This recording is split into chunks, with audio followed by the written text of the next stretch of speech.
Assalamualaikum warahmatullahi wabarakatuh.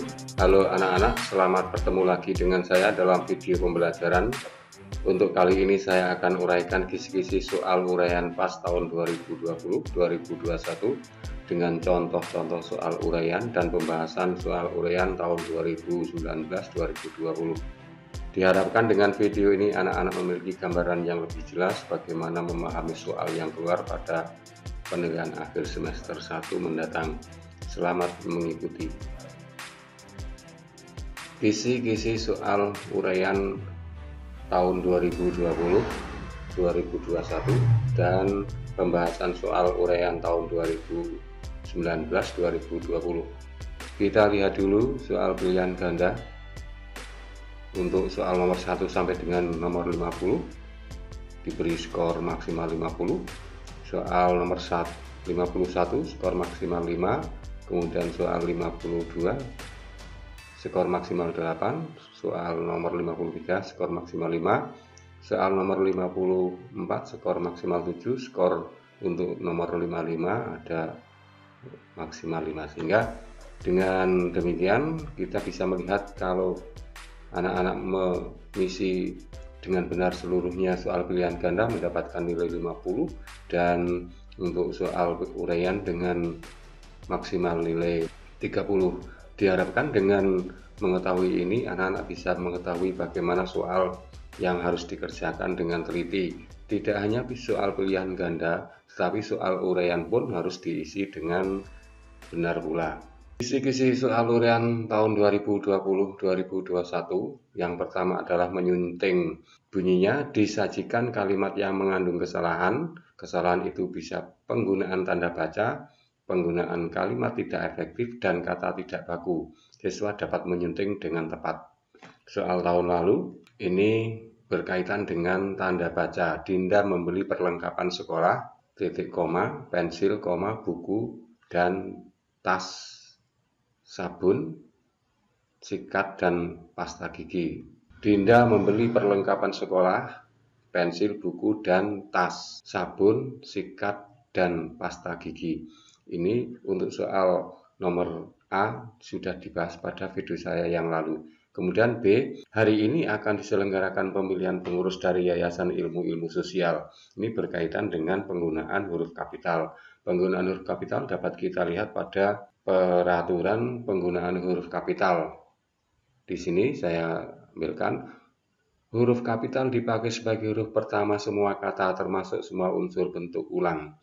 Semua unsur bentuk ulang sempurna dalam nama negara, lembaga, badan, organisasi, atau dokumen, kecuali kata tugas seperti di, ke, dari, dan, yang, dan, untuk. Contohnya adalah Republik Indonesia, nama negara. Majelis Permusyawaratan Rakyat Republik Indonesia, di sini M kapital, P kapital, R kapital, dan R kapital, I kapital. Nama lembaga, kemudian di sini ada nama organisasi, Ikatan Ahli Kesehatan Masyarakat Indonesia, semua dimulai dengan huruf kapital. Kemudian Peraturan Presiden Republik Indonesia Nomor 16 Tahun 2010 tentang penggunaan bahasa Indonesia dalam pidato presiden dan atau wakil presiden serta pejabat lainnya.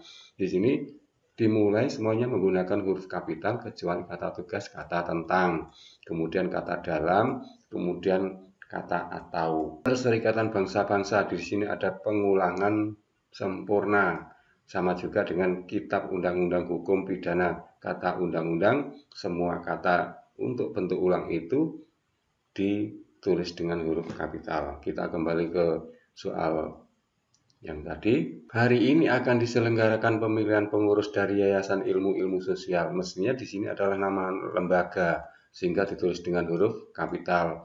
Kemudian ilmu pada yang kedua juga ditulis dengan huruf kapital. Kemudian ekonomi, karena ini nama organisasi atau lembaga, maka ditulis dengan huruf kapital. Kemudian berikutnya, dia rela mengantre berjam-jam demi melihat dari dekat atlet pujaannya.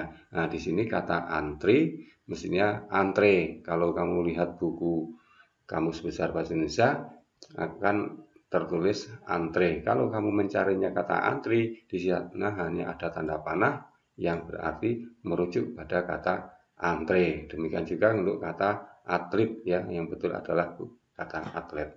kunci jawabannya. Ini sudah Dinda membeli perlengkapan sekolah, titik 2, pensil, buku, dan tas. Di sini ada kategori yang disebutkan, yaitu perlengkapan sekolah. Perlengkapan sekolah apa? Yaitu pensil, buku, dan tas. Di sini titik 2. Kemudian berikutnya sabun sikat dan pasta gigi adalah kategori yang berbeda dari perlengkapan sekolah, sehingga digunakanlah titik 2. Di sini kita melihat kata yayasan, ilmu-ilmu sosial, dan ilmu ekonomi. Kemudian kata antre, kata atlet.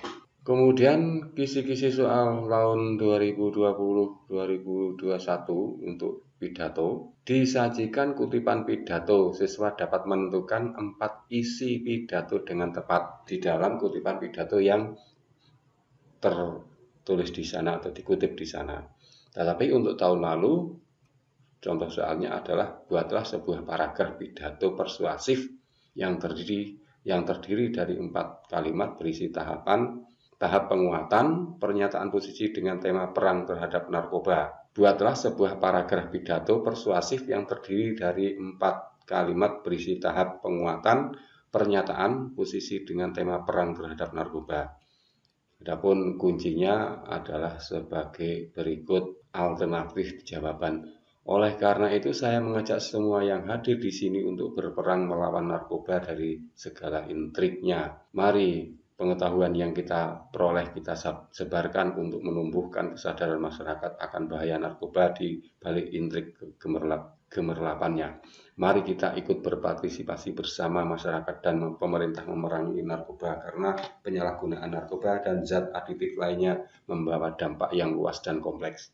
Sebagai dampaknya antara lain perubahan perilaku, gangguan kesehatan, menurunnya produktivitas kerja secara drastis, kriminalitas, dan tindak kekerasan lainnya. Kisi-kisi soal uraian tahun 2020-2021 yang berkaitan dengan unsur-unsur intrinsik cerpen. Di sini ada 2 indikator. Disajikan kutipan cerpen. Siswa dapat menentukan unsur-unsur intrinsik cerpen dengan benar. Ini ditentukannya adalah sudut pandang, latar, dan waktu. Jadi di dalam kutipan tersebut nanti yang difokuskan adalah sudut pandang menggunakan apa, latarnya di mana, kapan, dan bagaimana, kemudian waktu, kapan. Yang berikutnya, disajikan kutipan cerpen, siswa dapat mengubah teknik penceritaan cerpen menjadi sudut pandang orang pertama. Kita ambilkan contoh soal tahun lalu. Contoh soal tahun 2019-2020. Ini teksnya. Kemudian kalau melihat perintahnya adalah tentukan latar tempat dan waktu kutipan cerpen tersebut. Latar tempat dan waktu. Kemudian siapakah tokoh kutipan cerpen tersebut? Sebutkan satu amarat yang dapat diambil dari kutipan cerpen tersebut. Ini adalah pertanyaan soal tahun lalu. Kita lihat, mendapati kematian seperti itu Darman anak muda alim. Nah, tadi ditanyakan adalah kata Darman. Darman anak muda alim yang selalu menjadi muazin di musala kampung mereka, pernah bercakap-cakap kepadanya. Banyak orang yang mati di saat mengerjakan kebiasaannya. Semoga kita tidak dimatikan dalam kebiasaan yang buruk-buruk. Seandainya kita bisa memilih cara kematian kita sendiri, sahutnya sambil tercenung di tepi liang galian kubur waktu itu. Kurasa tanpa disadari, setiap waktu kita sebenarnya telah membuat cara bagaimana kematian itu akan datang menghampiri. Syam tak sepenuhnya memahami kata-kata Darman. Di sini ada nama Syam dan ada kata Darman. Tidak juga mengiyakan atau membantah. Yang ia tahu setiap yang mati harus dikuburkan, dan ia orang yang bertugas untuk itu kampungnya. Malam ini ia mencium bau harum dari liang kubur yang sedang dikerjakannya. Pasti orang yang akan dikubur ini mati di saat melakukan kebiasaan baik. Bisik hati Syam. Kita lihat kuncinya. Latar tempat di kuburan dan waktu malam. Tadi sangat jelas, di kuburan dan waktu malam. Siapakah tokoh kutipan cerpen tersebut? Pasti jawabannya adalah tokoh Darman dan Syam. Kemudian amaratnya apa? Sebutkan satu amarat yang dapat diambil dari kutipan cerpen tersebut. Salah satu yang dapat kita gunakan? Jawaban adalah persiapkanlah diri kita dengan sebaik-baiknya agar ketika kita mati dalam keadaan yang baik. Ini ada perintah berikutnya, ubahlah teknik penceritaan cerpen berikut menjadi sudut pandang orang ketiga. Mesti yang akan diubah itu adalah kutipan yang menggunakan bukan sudut pandang orang ketiga. Kita lihat soalnya. Malam itu sangat dingin, musim hujan tiba di Bali, tetapi hujannya tidak sesering ketika aku. Di sini ada kata aku yang menyatakan bahwa ini menggunakan sudut pandang aku. Di Bandung, hujan hari-hari ini hanya 1 kali saja, cukup deras dan memakan waktu selama 2 jam lebih. Makanya banyak turis yang enggan datang ke pantai, tetapi masih ada saja pengunjung yang menikmati pantai Sanur di tengah musim hujan yang melanda. Mama menghampiriku. Di sini kataku harusnya menjadinya memberikanku. Ku di sini menjadi bentuknya. Coba kita lihat menjadi bagaimanakah jawaban soalnya. Nah, di sini malam itu sangat dingin, musim hujan tiba di Bali, tetapi hujan tidak sesering ketika alwi. Alwi di sini adalah pengganti kata ku yang semula menggunakan sudut pandang orang pertama. Perintahnya adalah mengganti sudut pandang orang pertama tadi dengan menggunakan sudut pandang orang ketiga. Maka ku di sini harus diganti dengan sudut pandang orang ketiga, yaitu menggunakan contoh sebagai alwi. Hujan hari ini hanya sangat sekali saja, tetapi cukup deras dan memakan waktu selama 2 jam lebih. Oleh karenanya banyak turis yang enggan ke pantai, tetapi masih ada saja pengunjung yang menikmati pantai Sanur di tengah musim hujan yang melanda. Mama menghampiri Alwi. Di sini kalau soalnya itu adalah Mama menghampiriku. Ku di sini menjadi Alwi. Di teras dengan memberikannya. Ya, di sini memberikanku tadinya 1 gelas teh dan camilan pisang goreng yang dibuat Mama. Kisi-kisi soal uraian tahun 2020-2021 masalah kebahasaan. Disajikan kutipan cerpen yang dirumpangkan. Jadi cerpen di situ dirumpangkan, artinya di dalam kutipan cerpen yang dipilih itu atau yang digunakan untuk soal itu ada bagian-bagian yang hilang. Bagian-bagian yang hilang itu siswa dapat melengkapi paragraf tersebut dengan kata tugas yang tepat, menggunakan kata tugas yang tepat. Di sini kita lihat istilah paragraf rumpang berikut dengan kata tugas yang tepat. Kata tugas itu kata yang menghubungkan. Novel berjudul Jangan Buang Ibu Nak adalah novel karya Wahyu Dara Priyangga yang diterbitkan pada tahun 2014 di Jakarta oleh Wahyu Kolbu dengan tebal 209 halaman. Novel ini menceritakan tentang, meskipun kata tentang ini tidak boleh ya, meskipun bercerita tentang perjuangan seorang ibu yang tinggal di ibu kota. Ia harus menghidupi ketiga orang anaknya semenjak suaminya meninggal dalam kecelakaan. Selama puluhan tahun berjuang untuk menghidupi anaknya. Namun di sini ada kata penghubung yang mengawali kalimat, mestinya kata hubung antar kalimat atau menghubungkan antara kalimat yang satu dengan kalimat yang lain. Namun pada saat anak-anaknya dewasa dan sudah menikah, ia harus dititipkan di panti jompo. Nah, ini kunci jawabannya. Demikian uraian saya tentang kisi-kisi soal uraian tahun 2020. Semoga bermanfaat untuk kita semua.